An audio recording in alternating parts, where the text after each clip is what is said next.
Hello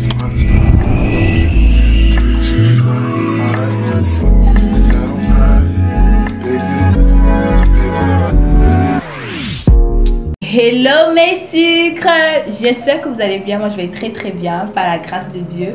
Aujourd'hui on est avec Paris Batonda. Hello les sucres, Charlène, moi c'est Paris. Je suis youtubeuse camerounaise basée ici à Douala, ok. Je suis aussi maquilleuse professionnelle et comédienne voix off professionnelle.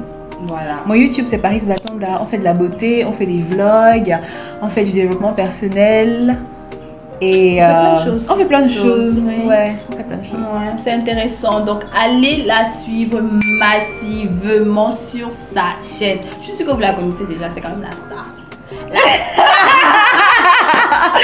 La star Paris. Donc je suis très contente que tu sois là avec moi aujourd'hui. Et aujourd'hui je voulais qu'on soit ensemble pour tourner cette vidéo parce que tu es créatrice de contenu, tu es influenceuse, tu as quand même plus de 60 000 personnes qui te suivent sur YouTube. 75 000. Oh my god. Wow. Yes, c'est 60, aujourd'hui c'est 75. 75. Mais vous avez la rage, hein? Cœur sur vous. Oui, parce que sa communauté est engagée. C'est pas comme vous regardez, vous me commentez, pas arrêter ça. Et je pense que tu es la mieux passée pour parler du sujet qu'on va parler aujourd'hui, qui est les préjugés sur les influenceurs camerounais précisément, parce qu'on est au Cameroun bien sûr.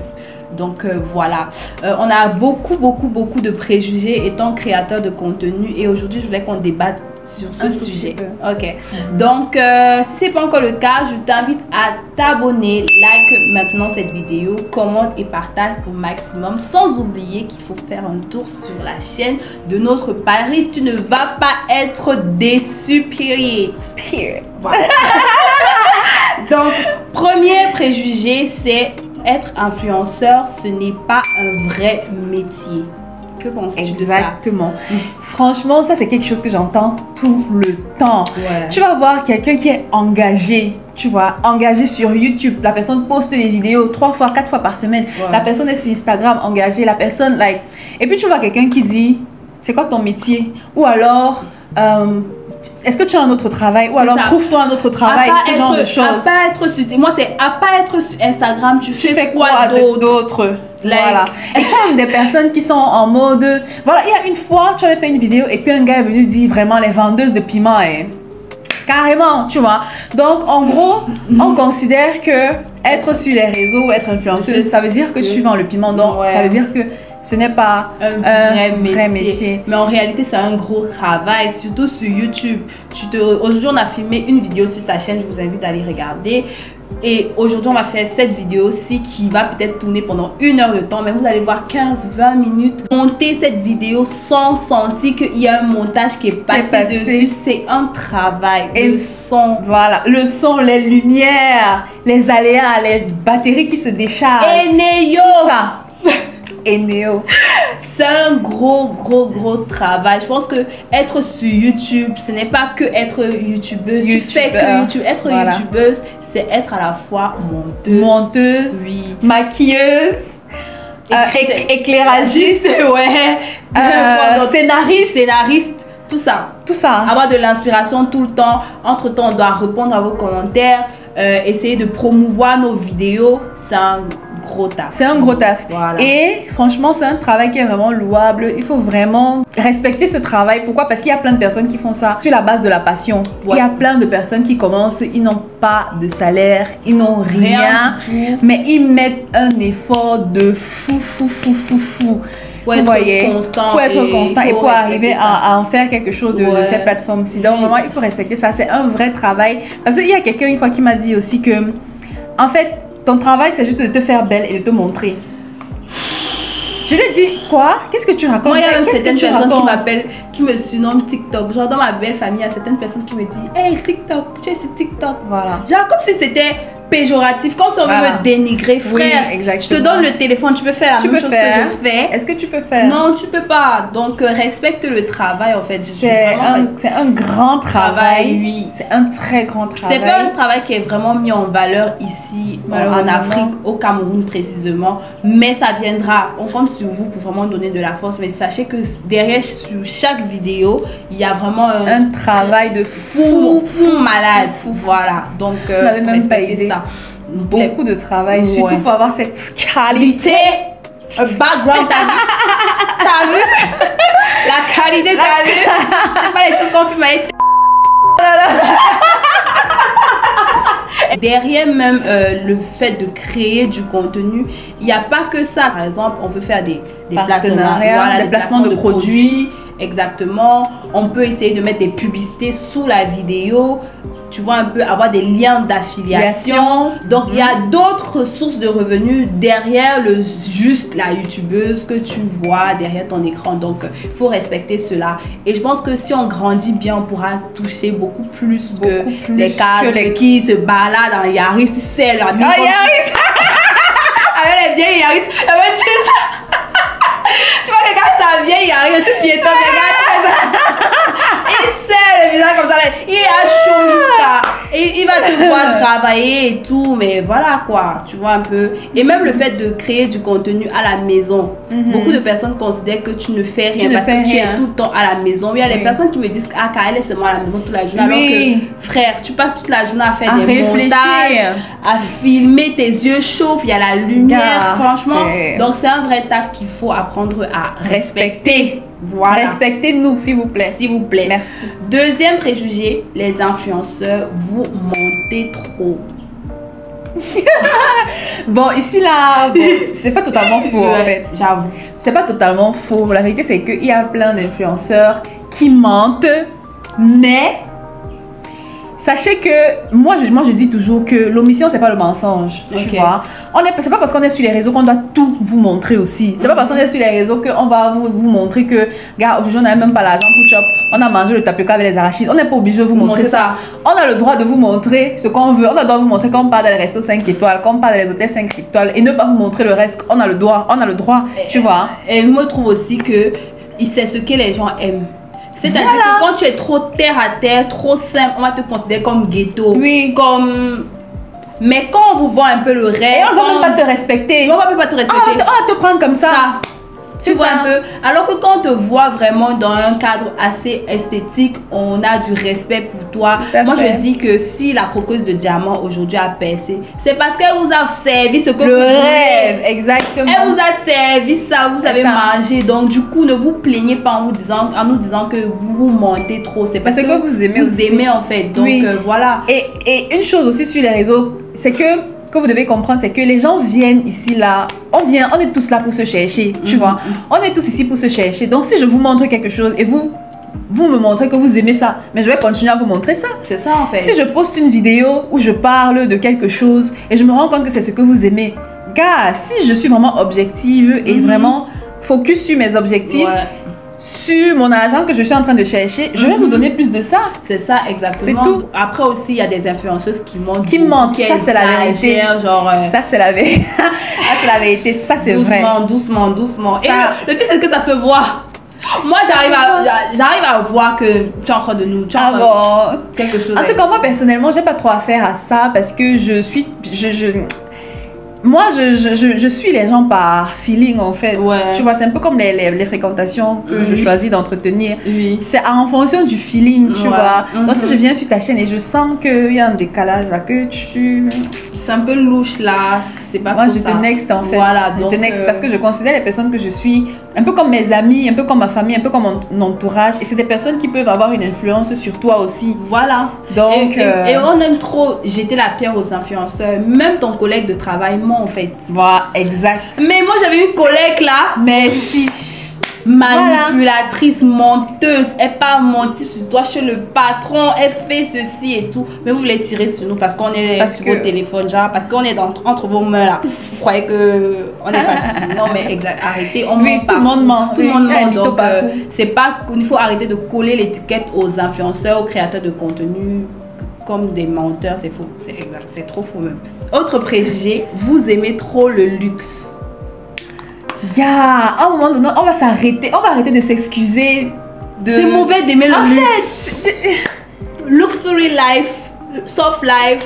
Il y a une catégorie de personnes qui est éligible pour ça, maman. Frère, tout le monde aime le luxe, je pense. Oui. Si chaque jour tu te lèves pour aller travailler, c'est parce que tu espères améliorer ta qualité de vie. Donc, tu vas pas nous en vouloir aussi.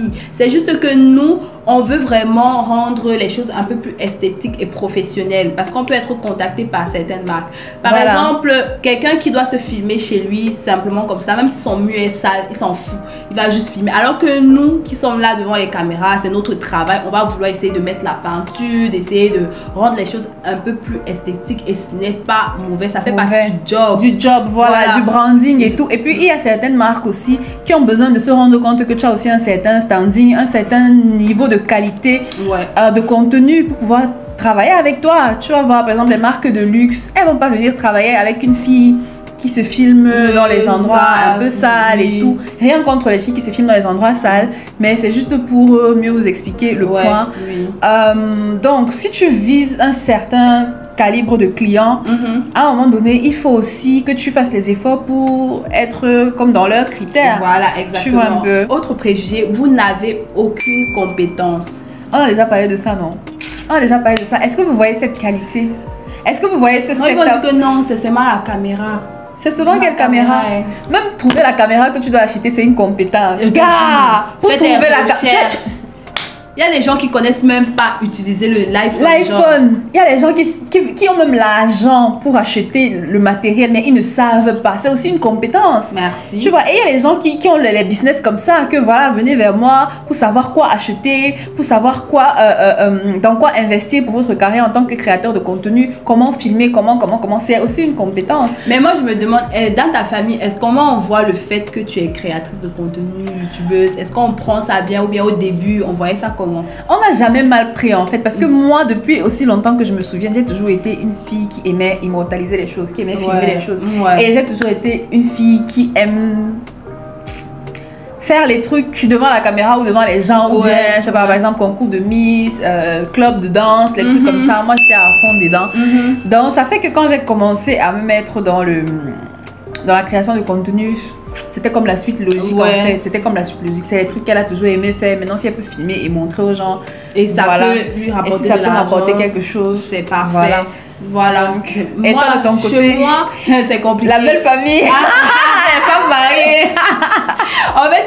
en fait, laisse-moi du côté belle famille. Famille d'abord. Par exemple, chez moi, quand je suis venue, j'ai fait asseoir carrément mon père et ma mère pour leur expliquer quel était mon travail. Parce que quand j'étais à Bamako, ils entendaient beaucoup de choses sur moi. Tu vois, tout le monde invente quelque chose sur toi. On a vu Audrey sur Facebook. On a vu Audrey comme ça.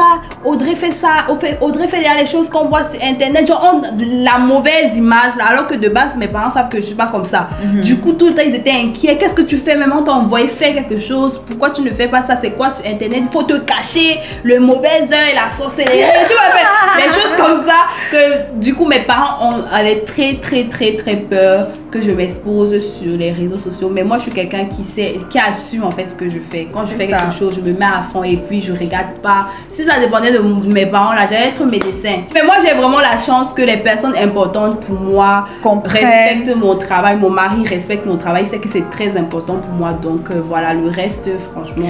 Et puis je pense que comme tu as fait asseoir tes parents là, je pense que quelque part c'est aussi à nous d'éduquer les gens, d'éduquer notre entourage et vraiment de casser cette image là de ces clichés là qu'on a sur les influenceurs, les créateurs de contenu. C'est faux. Donc voilà. Vous aimez trop le gratuit. Qui n'aime pas le gratuit? Tout le monde aime le gratuit. Tout le monde aime le gratuit. Mais oui.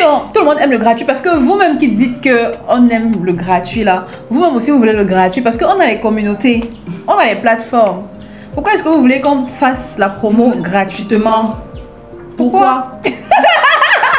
Je te jure. Pourquoi? Alors qu'on a investi, on a le budget qu'on a mis derrière nos équipements, la connexion, les conditions de travail. Tu avais parlé de ça sur ta chaîne une fois, genre que tu peux même sortir, on t'agresse quand tu filmes.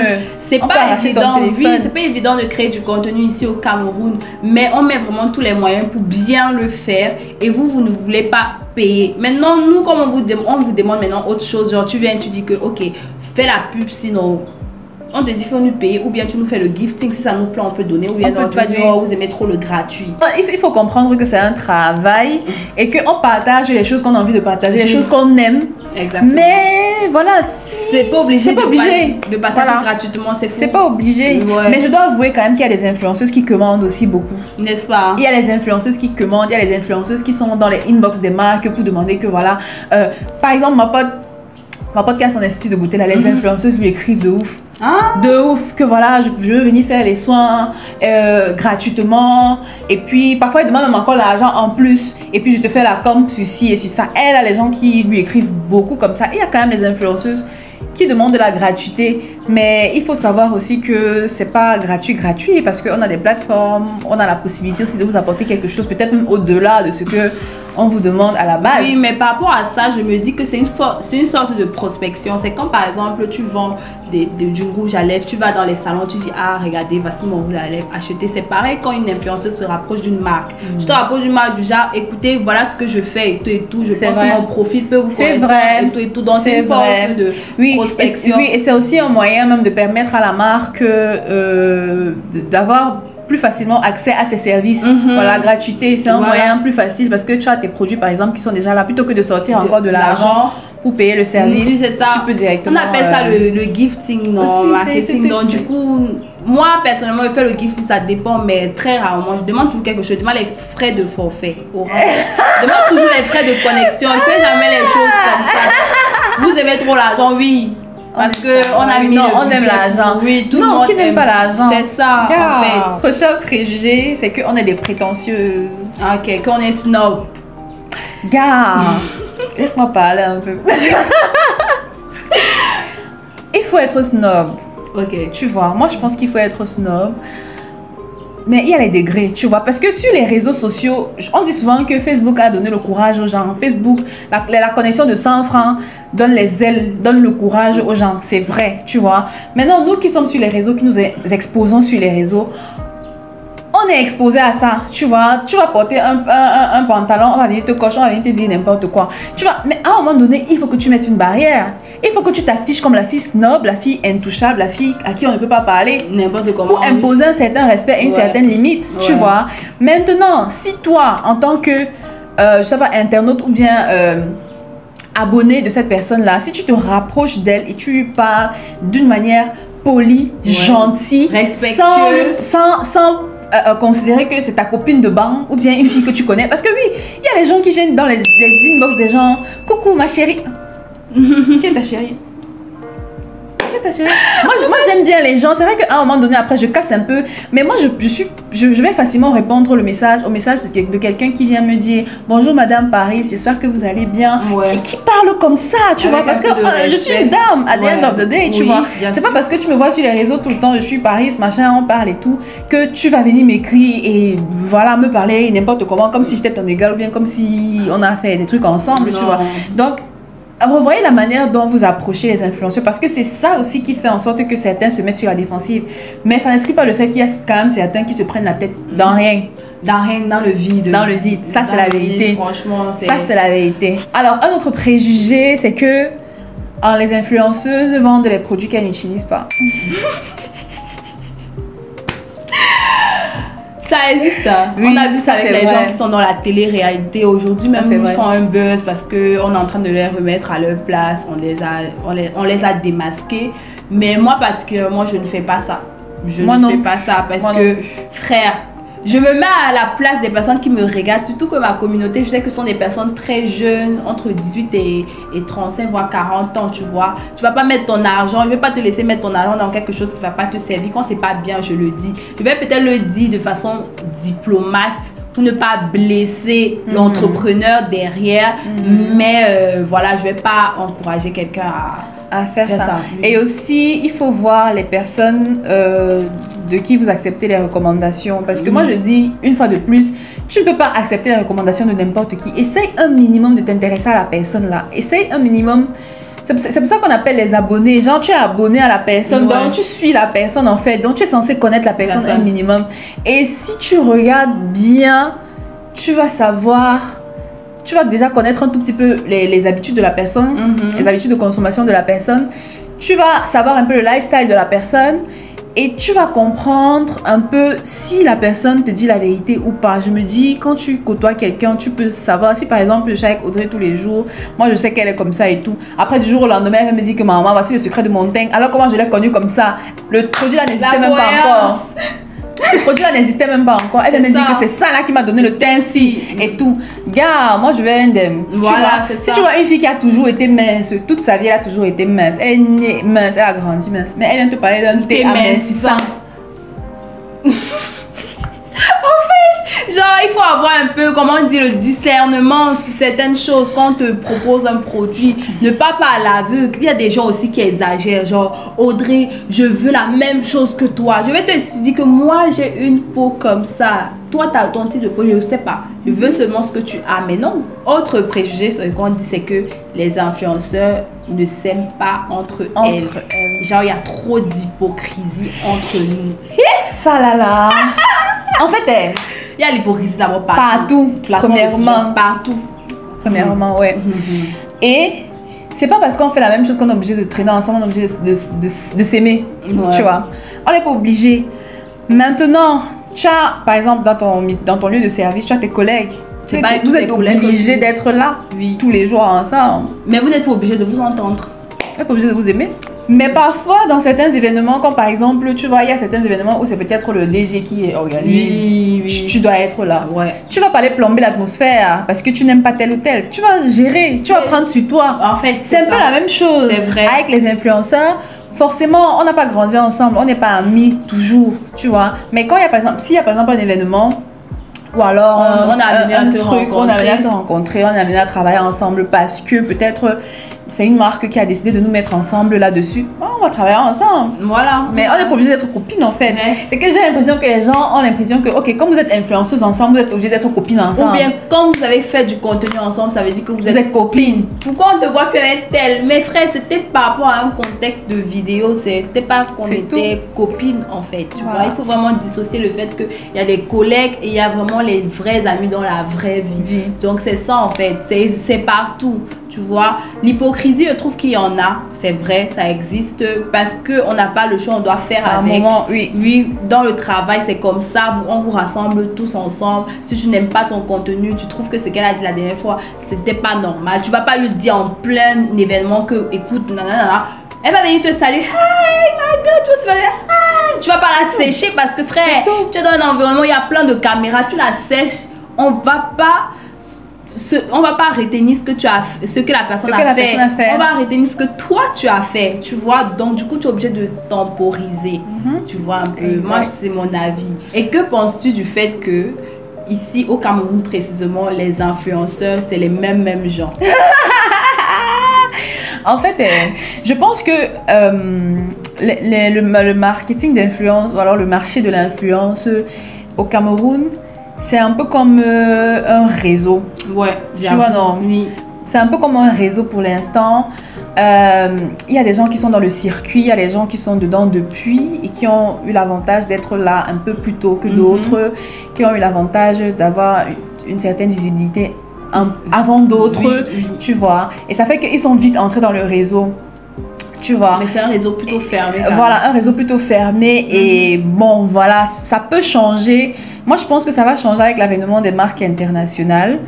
Parce que au niveau des marques locales, c'est vraiment quand même fermé et tout. Mais on peut pas trop leur en vouloir parce que voilà, ils sont dans un réseau. Et quand tu es dans un réseau, c'est un peu comme le réseau de la voix off, le réseau de la pub, le réseau du mannequinat, le réseau de l'événementiel. Voilà, c'est un réseau. Mais ça va pas toujours rester comme ça. Ça va changer parce que parce qu'à un moment donné, les chiffres ne montent pas. L'engagement des abonnés et tout ça là, ça ne ment pas. Et at the end of the day, les entrepreneurs sont là pour se faire de l'argent. Et s'ils voient que voilà, telle personne n'est pas dans mon réseau habituel, mais ses résultats sont quand même intéressants, ils vont aller vers cette personne-là. Oui. Et il faudrait même d'abord que l'entrepreneur s'en rende compte, parce qu'aujourd'hui aussi, j'ai remarqué que les entrepreneurs font appel aux influenceurs par suivi. Oui, parce que telle marque a contacté celle-ci, on va aller là-bas. Tu peux pas être là. Tu as peut-être des produits des enfants, ok, des produits de bébé. Tu peux pas confier ton produit à peut-être quelqu'un qui boit de l'alcool, qui a une mauvaise image sur les réseaux sociaux, qui a une image des personnes qui insultent parce que tout le monde travaille avec. Tu vois un peu. Donc, il faut vraiment faire une recherche, savoir exactement pourquoi tu fais appel à cet influenceur. Est-ce que cet influenceur a les mêmes valeurs de mon entreprise avant de contacter cette personne? Ne va pas simplement parce que, voilà, elle est suivie. Et c'est pour ça que moi je dis qu'avec l'avènement des marques internationales, ça pourra changer. Ça pourra changer. Parce que tu sais que nous, ici au Cameroun, on a notre mentalité. Le reste du monde a sa mentalité. C'est vrai. Donc moi je stresse même pas par rapport à ça. Je sais que le bon travail finit toujours par payer et être reconnu. Donc vraiment easy. Il y a pas de c'est easy, c'est chill. Très très chill. Maintenant autre préjugé, on dit que les influenceurs font la concurrence. Il y a la concurrence entre eux. En fait, je dirais oui et non. Tu vois. Je sais même pas. La concurrence. C'est pas vraiment la concurrence en fait. Attends, même si c'est une concurrence, pour ma part, c'est pas une concurrence malsaine. Tu vois, parce que à un moment donné, tout le monde veut s'améliorer. Tu vois, si tu vois que ta collègue fait un truc qui marche, gars, si mon voisin fait un Weki me Wanda, je triche. Je triche. Pour ma part, je pense que il y a de la concurrence comme partout, mais là, comme elle disait, la concurrence n'est pas malsaine dans le sens où moi personnellement tout le temps je demande à Paris comment on fait pour faire ça aussi, parce que je vois qu'elle travaille, elle est tout le temps constante et les résultats sont là, tu vois un peu. Donc du coup je m'inspire de son travail pour essayer de faire la même chose. J'étudie sa stratégie, j'essaie de voir qu'est-ce qu'elle a fait et tout, est-ce que je peux adapter ça à mon contenu, et puis voilà quoi. Et je suis vraiment contre. Et moi je pense que la concurrence aussi existe parce qu'il y a beaucoup d'influenceurs qui ont peur qu'on leur vole les abonnés. Genre, je ne veux pas te taguer parce que tu vas me voler les abonnés. Vrai, oui, les gens qui ont... Oui. Non. Oui. Je pense que je vais pas me parler devant la caméra. Non. Mais oui. Genre, tu te dis, comme là maintenant, le fait qu'on fasse une vidéo comme ça ensemble, toi tu me dépasses.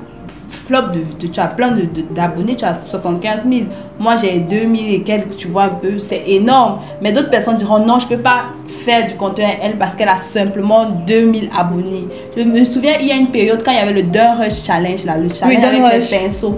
Il y avait la période, la truc des Camerounaises. Tu vois ma copine que je te parlais tout à l'heure, l'influenceuse là, elle était venue m'écrire, ah on fait le truc entre Camerounais et tout, on avait même créé un groupe. Et puis quand la vidéo sort, je ne me vois pas dedans. Non, tu vas envoyer ta vidéo. Oui. Le jour là, il y avait fendu le travail pour faire la vidéo. Après, je demande à la go que gars, pourquoi il ne voit pas ma vidéo? Elle dit que oui, les filles ont dit que tu n'as pas assez d'abonnés. Oui, d'abonnés. J'ai dit, mais attendez un peu. Genre, c'est comme ça. Gars, je suis que c'est comme si c'était un autre monde là. Tu es dans ton coin. Moi, je suis trop le genre qui va vers les gens. Tu vois, non. Donc, moi, j'étais déçue de ce côté-là. Je me dis, mais c'est pas parce que on me voit sur ta chaîne que les gens vont se désabonner pour de toi. Oui. En fait, c'est ça. Si.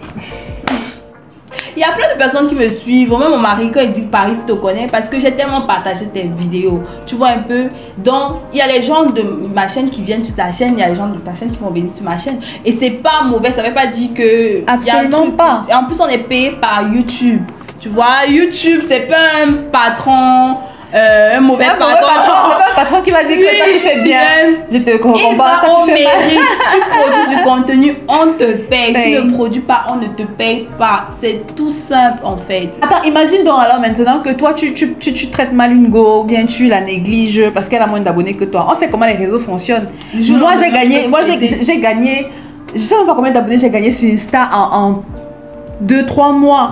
Je suis passée de 3000 à aujourd'hui 58 000, 59 000, tu vois, en l'espace de peut-être 2-3 mois. Tu vois, imagine que toi, ok, moi j'étais à 3000, toi tu étais peut-être à 10 000 et tout, tu me regardais de haut. Maintenant, la paf, mon doigt où a percé, mon doigt où a percé, maintenant je te dépasse. C'est quoi la suite? Tu vas faire comment? Tu vas aller te percer. Puis au moins, tu n'aimes pas sa personnalité, tu n'aimes pas l'énergie qu'elle dégage, on comprend. Mais les chiffres, ça peut te changer tellement vite. Ça ne dépend même pas de toi, les chiffres. En fait, c'est une grâce. Il y a des gens qui sont sur les réseaux, mais tout le temps, mais n'évoluent pas. Pourquoi? Parce que le résultat, comme je dis, il faut apprendre à se détacher du résultat. Le résultat ne dépend pas de toi. Tout ce qu'il te conseille, c'est le travail. Sois juste là. Le résultat ne dépend pas de toi. Ça peut percer comme ça ne peut pas percer. Exact. Donc, il ne faut pas juger les gens à fonction de leur nombre d'abonnés. Ça ne sert à rien. Parce que le nombre, il y a même les gens qui achètent. Voilà. Il y a les gens qui achètent. Donc, on achète même la certification là. Tu sais ça, non? Non, tu es derrière. Tu sais pas qu'on achète la certification. Autre chose, les influenceurs sont trop attachés à leur physique. Genre qu'on est superficiel, quoi. Bon. Moi, je trouve que c'est faux. Moi je trouve pas. Ça dépend des influenceurs. Moi, je connais des personnes comme peut-être, je sais pas, il y a qui même sur TikTok là, comme ça. Il y a une dame sur TikTok, c'est quelqu'un qui se maquille pas forcément. Elle a plein d'abonnés, fait les placements de produits. Elle, son contenu est axé sur sa famille. Tu vois un peu, femme au foyer et tout. Donc sa cible c'est là-bas.